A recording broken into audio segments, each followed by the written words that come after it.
The personal myth brings you to your personal equation, that which adds up to you being you at this point in time.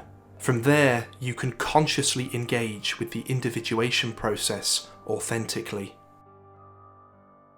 In the red phase, which is usually experienced as a kind of stasis, neurosis, or depression caused by the damming up of the unrealized positive potential within our personality, we are forced to face ourselves and assess our life thus far. Further progress at this point is dependent upon our working to uncover the narrative through line of our personal myth. In the amber phase, the focus is on the conscious integration of our personal myth. This analysis of our personal myth gives us our personal equation, quite literally what adds up to we being us. We now have our place to stand from which to rally ourselves for the next phase. In the green phase, having consolidated our personal myth and personal equation, we are finally ready to embark on a consciously engaged journey of psychological individuation. This is the phase that Jung insisted was only possible in the second half of life, after the demands of life's morning had been met. These first half of life demands are biological and social, and correlate with the pressure from instincts to mate and relate. Hello everyone, and hello James too. Hi everyone. Because James is part of everyone. He doesn't exist on his own. No alcohol tonight, despite the way I'm talking. This is just tea. Hi guys. It's safe tonight. Hey Steve and Pauline, and hello everybody watching. Really excited to be back once again. I'm loving the energy of this After Dark series that we're doing, and I love the topic that we've got in mind today, because we were going to talk about the personal equation, weren't we? Yes. Absolutely. Yes. Yeah, because we mean it differently to how Jung we mentioned do. it really. For us, the personal equation is more of a distilled thing, whereas for Jung, it's more of a statement of what we would call character, really. Yeah, and that's how he meant it with respect to when he compared his work to Freud and to Adler, and his own personal equation.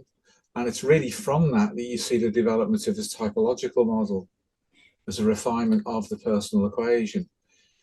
But for us, the personal equation is different. That is what you arrive at as an understanding of yourself when you've completed an initial pass over the personal myth process, because you then have an understanding of yourself from within and from the ego's perspective, which, pardon me, in both perspectives can then be tested against the world.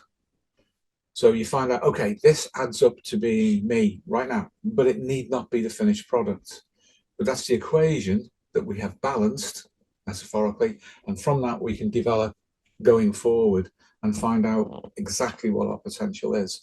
So when we discuss the personal equation, it is different to how Jung mentioned it. I think it's more refined. But to be fair to him, his refinement of the concept went off into his typological model when he began to dig down deep into that. Initially, he suggested it was to find out the differences between himself and Freud and how they came up with their very personal model. Jung's model is very personal, Freud's is, and then there was the other one, the other point of view, the one that gets left out, Alfred Adler, as well. I was going to ask you guys, because one of my favorite books, I guess, that I've ever read in like the depth psychology canon is Anthony Stevens on Jung. It's a phenomenal read. It's amazing, and you can feel that he's got such heart in every single word and sentence that he writes.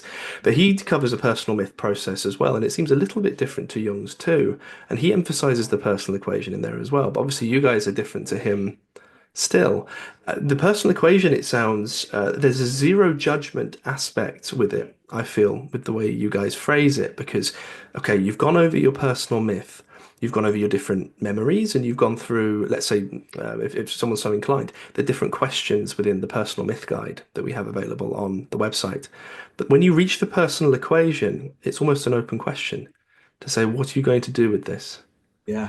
And I really like that, because complexes, I don't mean pathological Janetian complexes that cause serious issues, say, in the therapeutic process, but the complexes that, say, make up the wider part of the ego, they're the things that you've accrued across time and across your life, and they are you to some degree, in the sense that you're so familiar with them and they're all you've ever known. So to ask that open question, what are you going to do with this? What are you going to do with this substrate of you? I find it a very moving question, to be honest.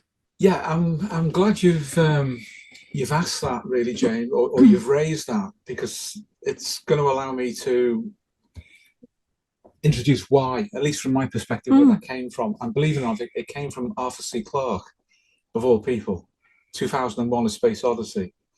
The movie and the book, because I read the book before I saw the movie. I was very young at the time.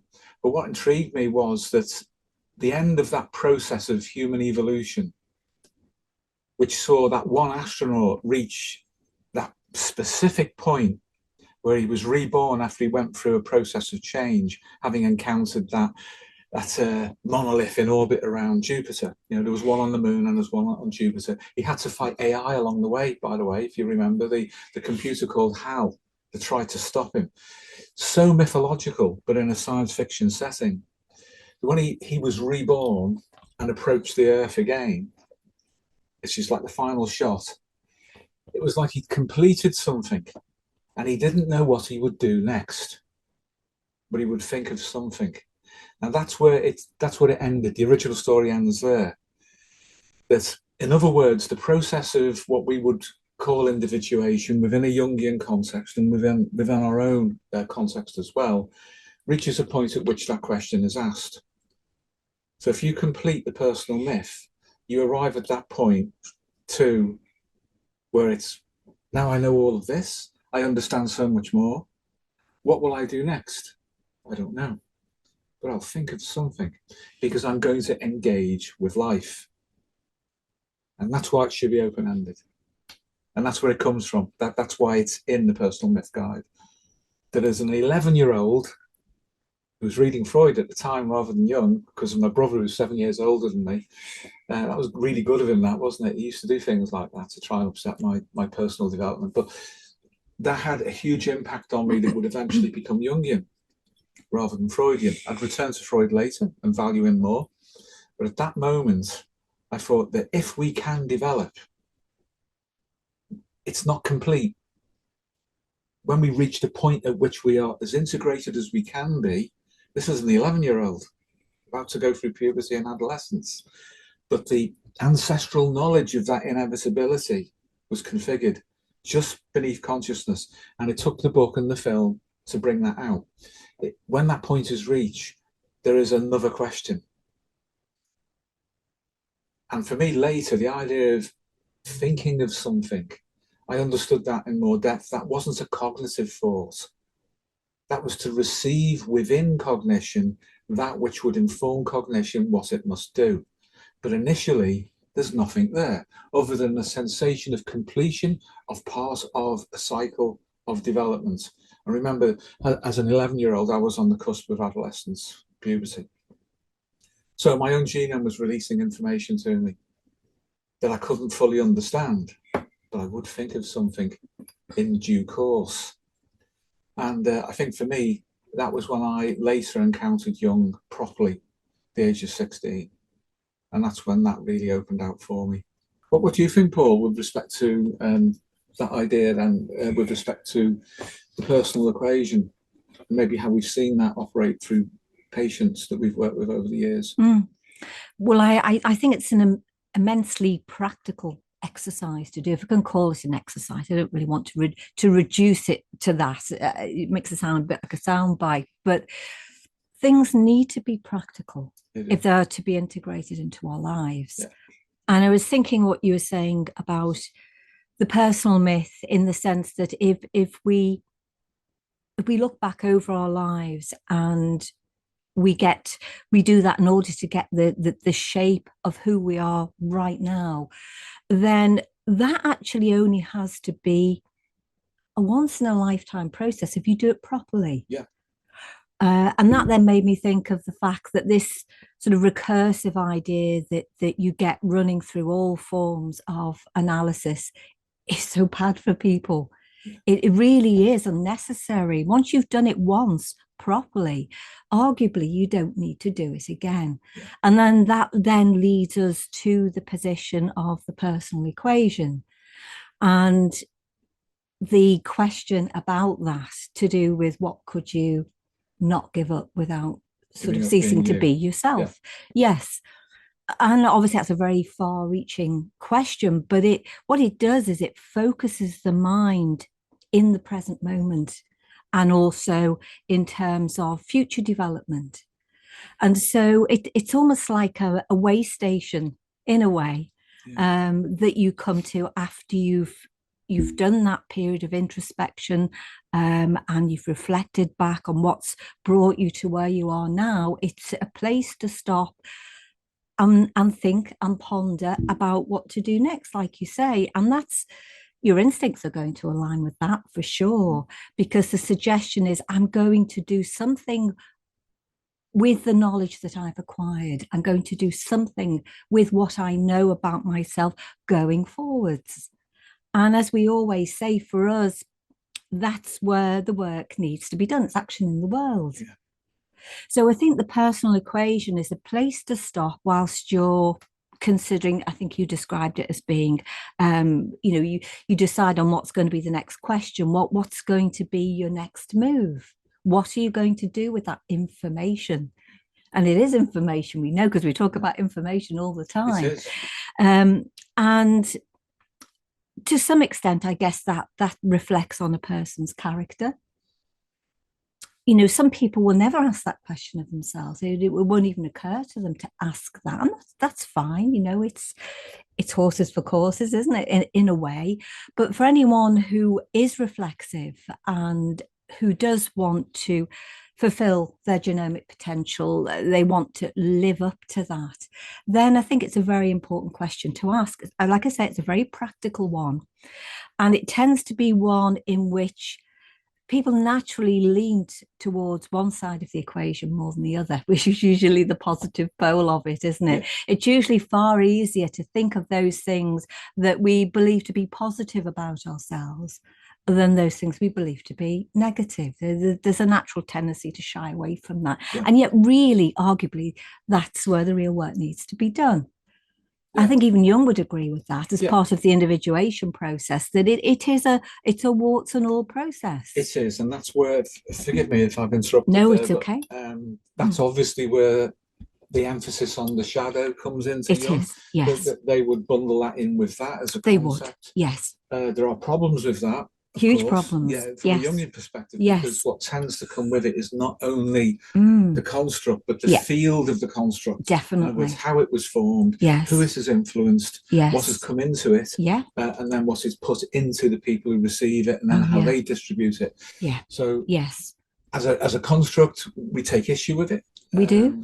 That of the shadow, but that which underpins it in a useful way, which, as you say, can be negative as well as positive, at least initially, that should be addressed.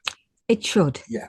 Yes. Yeah. And Jungians do tend to mix that in with the shadow. Yes, they do. And that's a pollutant. It is. It's very unfortunate. See, to borrow their own metaphor, alchemically, that would be a pollutant in the process. It would be the dross that needed to be burnt off in an alchemical sense.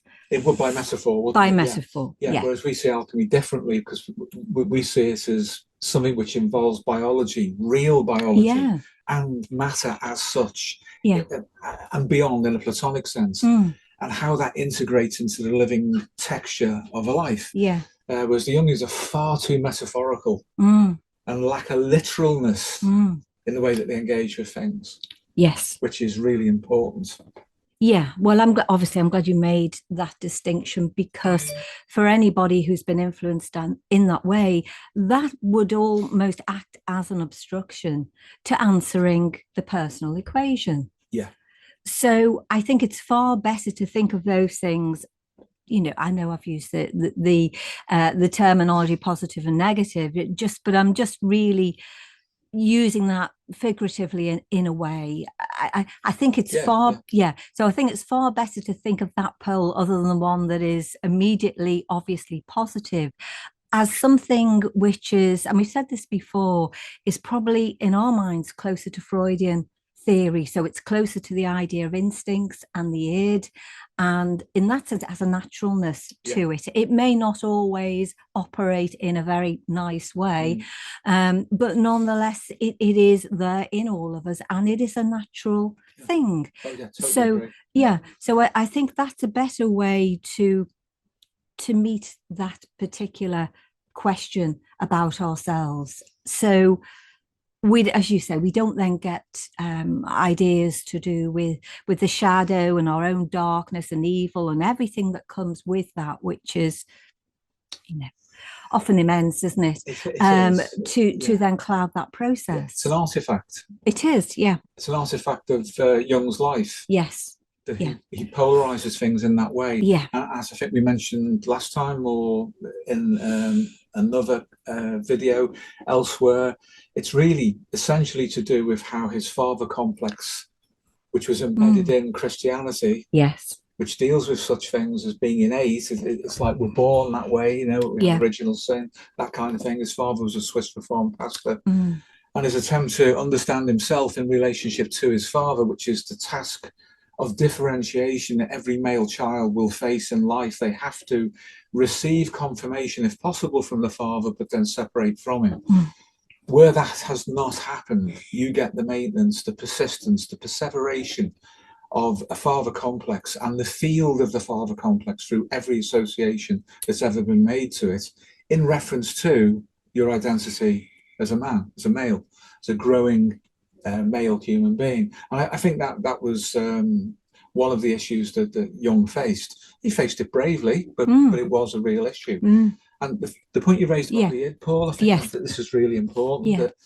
That too is an artifact, because Freud's view of instinct was pessimistic, because that's what he was meeting. Yeah, it's true. He was meeting frustrated, strangulated, misdirected, hysterical in their presentation instinct. Yeah.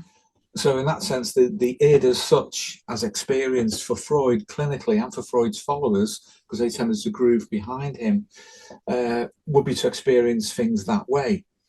However, Jung made one modification, along with Adler, to be fair to him, within Adler's context, about that, which was really important, and that is that there is, for both Jung and Adler, a teleological principle that's absent in Freud. Freud operates in the soil, in the ground, where the growth takes place, where all the parasites are, right down there. Whereas Jung was more interested in the growth of, say, a plant out from that soil through its innate purpose. So for him then, there was an instinct to be creative. There was an instinct to fully develop. These are so valuable, such valuable ideas. And that caused him to move away from childhood as the focus for his model, which sadly has been, there's a number of words I could use, I'll select it carefully. There's been, no, I can't use a good word, but it's been effed up. I'm gonna have to say it. It's been effed up by the Kleinians in London, who have been merged with the Jungians and then brought a Kleinian model of early development into Jung to compensate for what they believed was an absence of child development modeling in Jung. But Jung said, Freud's done all of that, I don't need to do it. So he moved away, and that's typical of Jung. Jung went where the wind of his interests blew him, and he wanted to move away from childhood, but take through that positive teleological goal that he called individuation, which meant that he was open to instinct in a more positive way. And that then spawned his theory of archetypes. And I think mainly because of his experience of his mother, who was mentally ill for most of her life and was also highly superstitious. The combination of that set against his father was enough to explain why Jung became what Jung became in terms of his personality. So the personal equation for Freud, Adler and Jung, all highly important. And Adler, of course, saw the teleology and social adaptation and overcoming feelings of inferiority as we grew as children and encountered forces we could not control. And Jung was quite open and said, yeah, you must understand Adler, you must understand Freud. They're doing that, I'm doing something else. And until you've understood them, don't go near what I have to offer. Yeah. I made that mistake. I was precociously Jungian. I was exposed to Freud when I was too young to understand him. That was my brother being deliberately misdirecting of me, I think. And then I found Jung when I was too young to understand him. And it was only really working with other people that brought all of this into an alignment that suited my personal equation, which was driven by the desire for knowledge, but to help people with that knowledge, not to have a schizoid, narcissistic withdrawal into myself, but to work with others to solve problems in a positive way for other people. And that was, as I say, part of my personal equation. And meeting you and my life obviously really secured that for me, because that helped to stop me being self-focused and to be relational and to learn from the way that your personal equation was forming out from your nature. So all of these things are relational. They happen across time, and we need to go with it. I think James's point too, Steve, about pathological Janetian complexes is an important one, because as I think we're all saying, really, that the process of forming complexes is entirely natural. And we shouldn't always assume that they are pathological in the sense that they are going to disrupt our lives to any great extent. In fact, you will remember this, a friend of ours many years ago saying to us, do you think it's actually possible to get through life without having any complexes? Yeah, I remember. Yeah. So that kind of answers that question, really, in that clearly it's not. And a lot of complexes that we have are actually very desirable. And for some people, even if they are, from the perspective of others, disagreeable rather than pathological, they may still nonetheless be defining in terms of the shape of that other person's personality. Yeah. And we can't, again, assume that they should just necessarily give those things up, particularly if they're not on this kind of a journey themselves, and they're not questing for any introspection or further reflexivity about who and what they are. Most people probably get through lives never concerning themselves with any of those things. No. So it is only really the very active pathological Janetian complexes that we tend to see turning up in therapy, isn't it? And when things have become so exaggerated and so unpleasant that person, is so distressed that they clearly look for some kind of help or direction on it. But other than that, it's an entirely normal process to acquire complexes. And some of them certainly serve us very well. Yeah, so we have to work against the wound. With the wound, I mean, Jungians talk about a wounded healer, and that's nice. That's a nice thing to say. It can be a misrepresentation, though.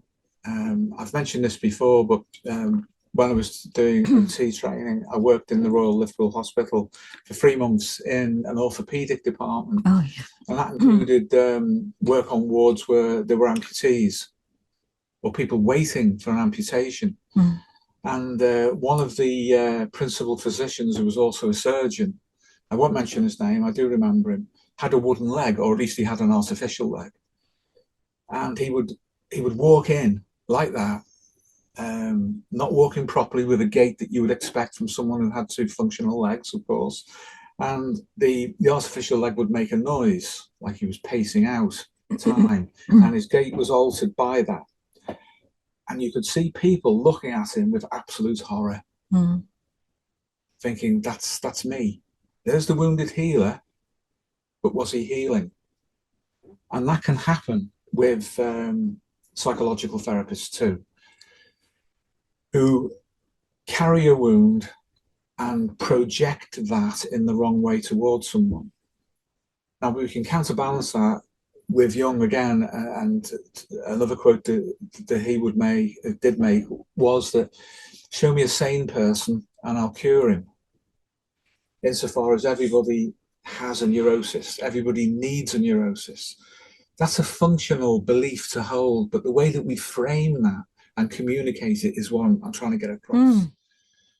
So the physician surgeon working on the wards where some people would be amputees and some would not, would see this figure walking in, clunking along on the floor with his artificial leg, Yeah. and think, is this guy going to work out on me? Yeah.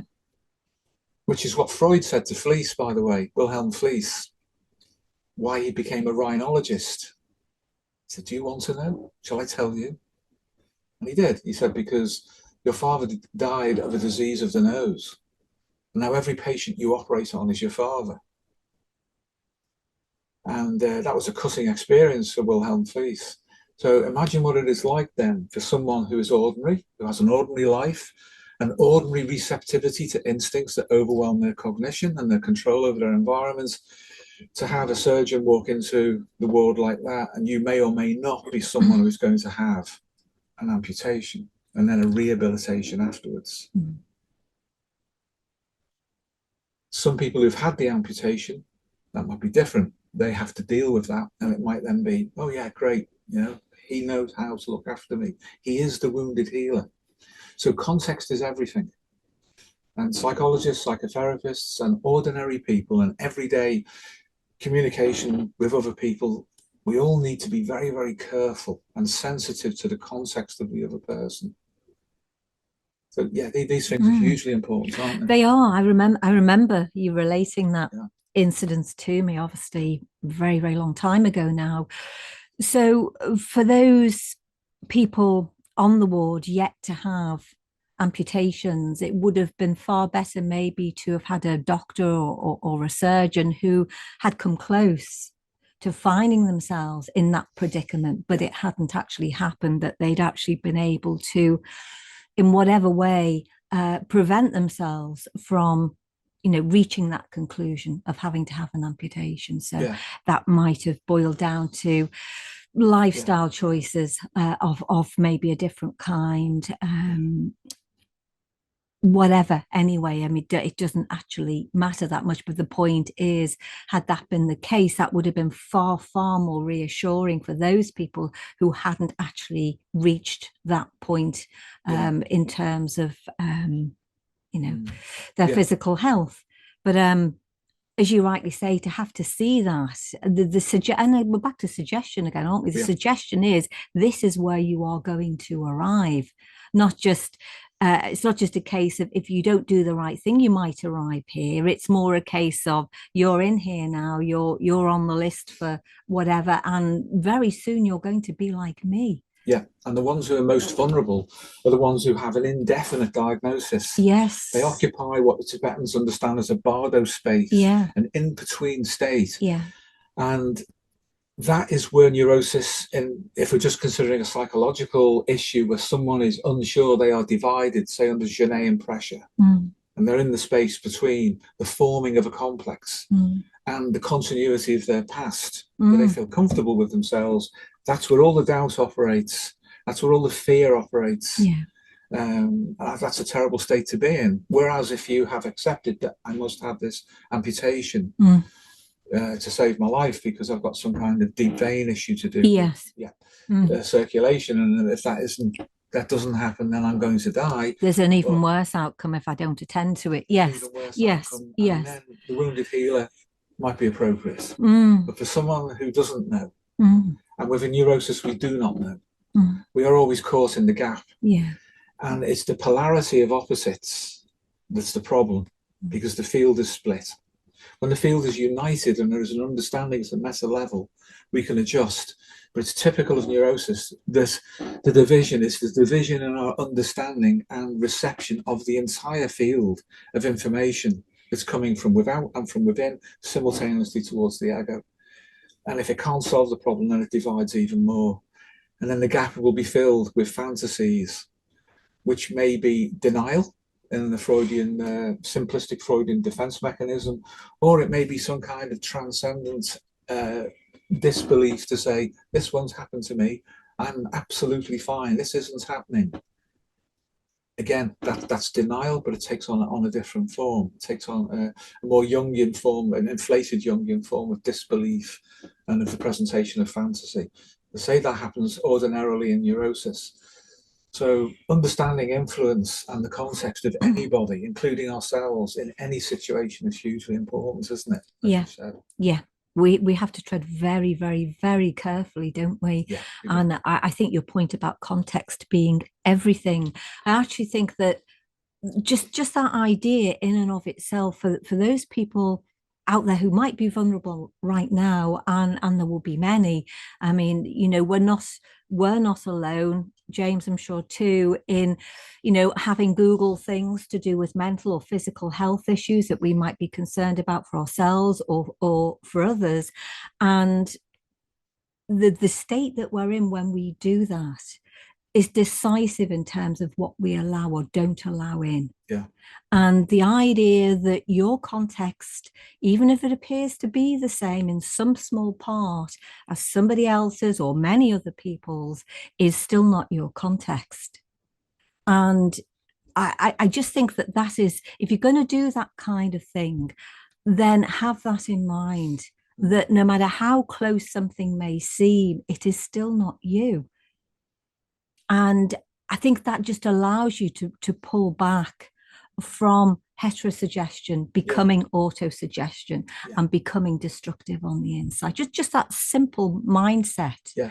And I'm not saying that we shouldn't, there's caveats with everything, of course. I'm not saying that we shouldn't do what you've just suggested, which we go into some kind of denial state, or, sort of pathological Jungian inflation. It might happen. I'm not suggesting that's the right thing to do. No, but it does happen for some. Some people do slip into denial on the basis of what they're reading. They're so fearful, and we're back to fear again, and just how corrosive fear can be, as induced by other people, and then, by ourselves, by our own almost self-immolation, which people do these things to themselves.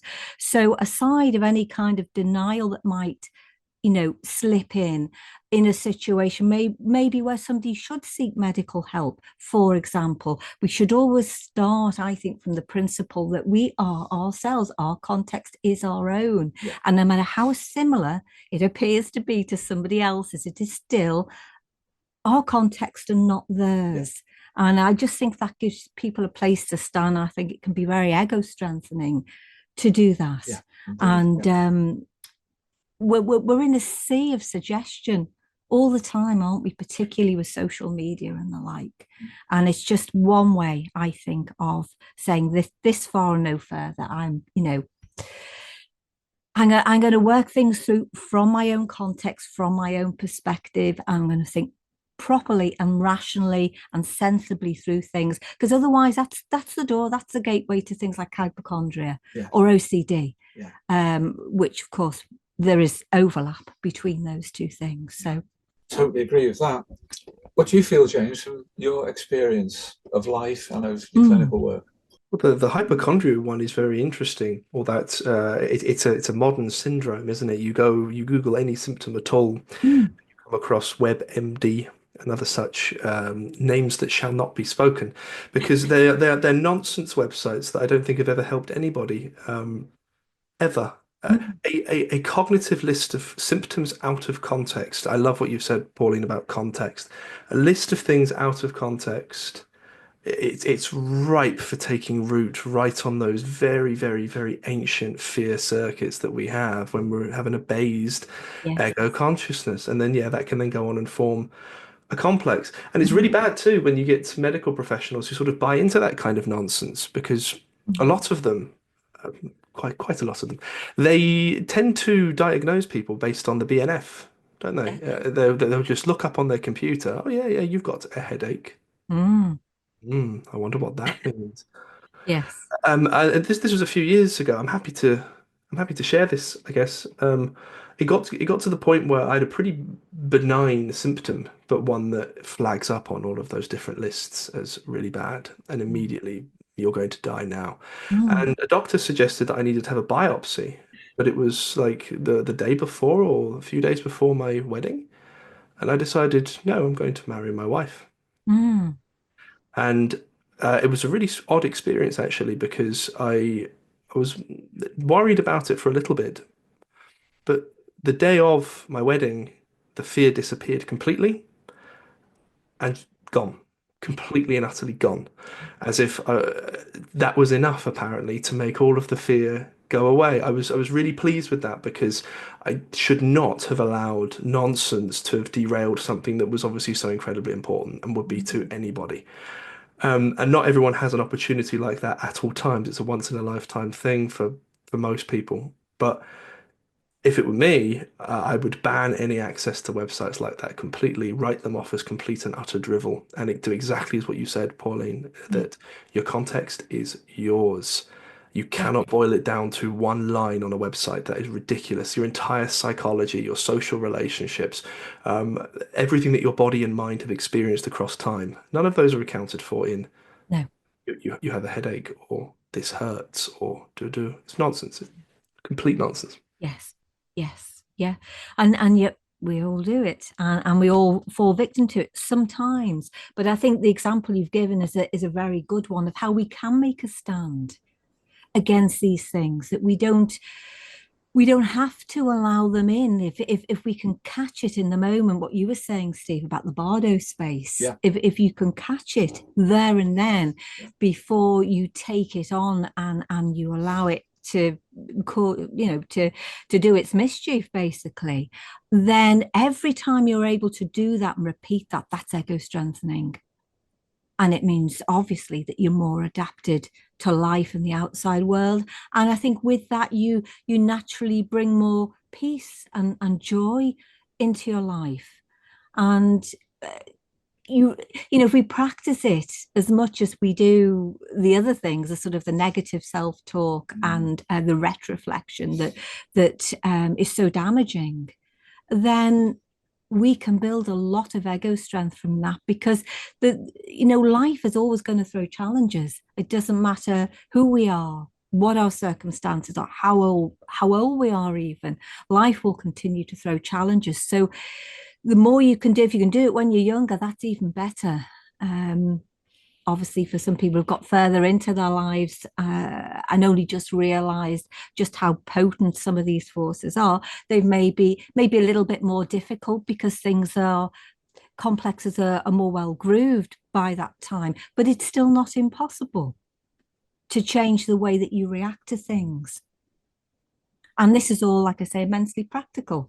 And coming back to the personal equation, I mean, that could be treated in a similar way, so that we don't have to abuse ourselves with the notion that there might be things in there that are less well developed, or might seem to be at first glance a bit unpleasant. They're just all part of the human condition. Yeah, I think that's really important. So when we follow that initial pass at the personal myth process, as we were saying before, and we have a personal equation, it's not closed. It's not a collapsed system.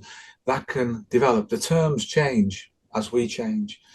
As soon as we stop developing, then we've defined a ceiling for ourselves, and that can be very low. And some people are okay with that, and they live a full life. There's so many different ways of living an authentic life. Yeah. But if you have more potential, it will pressure you. Yeah. It will never go until you do your absolute best to realize it in the world. So that'd be interesting to ask you guys, because I've not asked you on this topic in quite a while, actually. How linear is this process from personal myth to personal equation? Because personal myth in and of itself it can be, and maybe should be under some conditions, depending on who you are as a person, what your calling is, that kind of thing, an ongoing process, in the sense that you want to take things as deep as you possibly can, not at the cost of not living life properly, but for a lot of people, going back over the personal myth at different checkpoints of life is a desirable thing. So in that sense, to know your personal equation, is that an end point, or is that something that is an ongoing process dynamic instead of an end goal? If you guys kind of know what I mean. So if we take Jung's idea that there are two kinds of individuation, and I think we'd agree with him on that. There's the natural individuation process, and then there's the more artificial one, as in artifactual. It has to be made, it has to be put together, which of course for him would be his form of introspection within the context of his own model. Then they are different. And The second one, the artificial one, if you like, that's brought about by a deliberate effort, that should be cyclical, because the process doesn't actually end. And that's another aspect of a Jungian individuation process. It can't end until it's over. Like when Jung said the goal of life is death, you know, that was what he was saying, apart from the macabre elements of that. He's basically saying it continues on, even where it's artificial. Now, where it's natural, it can become fixed, and that can be a problem, or it can be an adaptation that is good enough. And we talk about this in the Personal Myth Guide, that if an adaptation to life is good enough, then the pressure to move on from that will reduce in anyone. So people who are content with their life at whatever level, so long as they are content, they tend to stop developing from the perspective of an outside observer. They will have an understanding of their personal equation, even if they don't coin the term or use it in that context in the same way that we would, but they know it's an implicit knowing, and the genome must have agreed with it. Otherwise, there would be more instinctive pressure to move on. It is sufficient. And then there are circumstances where people are thrown into outer situations which are threatening to their life, say in war, or any other situation where there is a potential end of life scenario in an ongoing basis. It's chronic. That could be a frontline occupation, or it could be where there is such a collapse of resources for survival, even though it's not war. Then we have to rely on instinct, and the development of an ego's position towards itself becomes less important than survival. Then there might be a collapse into a state of adaptation, and the genome will dial down its instinctive pressure to individuate in the Jungian way and say, this is enough, you just have to adapt. So that can happen. And in cultures, I think it's really interesting to look into the past, where we can see where the human spirit emerges. The clearest example for a Western European heritage would be Greece, where the Greeks produced basically the foundations of the modern Western world, although there's almost no payoff for that. Almost none, because survival was still an issue. The Greek city-states were notorious. The quarrelsome Greeks, they were busy trying to kill one another all the time. Wars between the states, they never really unified unless they were conquered, like by Alexander, where there was a domination of one of the Greek city-states over all of the rest. But the normal state was civil war. So against the background of that, you had basically the invention of mathematics as we understand it, art, science, drama, history, pretty much medicine, pretty much everything that we would recognize was developed in circumstances that were very precarious, even for those people who were wealthy and comfortable. Their life, their civilization, their city-state could be put an end to at any moment. So there wasn't, though, a collapse into fundamental instinct. Something else was coming through. Now, and we get this in other civilizations as well, not just the Greeks, but that's the clearest one where it's really shown in sharp relief about how that can happen. Now, in our contemporary times, then, there are individuals, despite the situation that they are put in, that they will feel the same kind of pressure to develop, to be creative, to move things along. And there are others who will default to a more Freudian and Darwinian level of adaptation. And I'm sure we would both agree on this, Paul, that that's nevertheless equally valid. Oh, yes. Because if we don't survive at fundamental level, there can be no progression. No. Well, that's absolutely true. And the clearest example that we have of that in modern times is what happened under COVID. Yeah. I mean, people refer to that as Project Fear. Yeah. And so essentially everything was reduced to one instinct, which was the instinct to survive. Yeah. So under those circumstances, you could see why that would, at least for a time, for many, many people, would have to be the adaptation. And it was. I mean, that is how it turned out, isn't it? It has. And the speed of introduction of that, which was obviously managed at an intergovernmental level, and then the speed of its collapse is probably unprecedented. Yes. Yes. And its distribution, which is global. Yeah. That wouldn't have been the case in the past, at least with respect to its collapse under its own weight of influence and suggestion. Obviously, a conquering military or invading power can, overwhelm local conditions and force it on someone.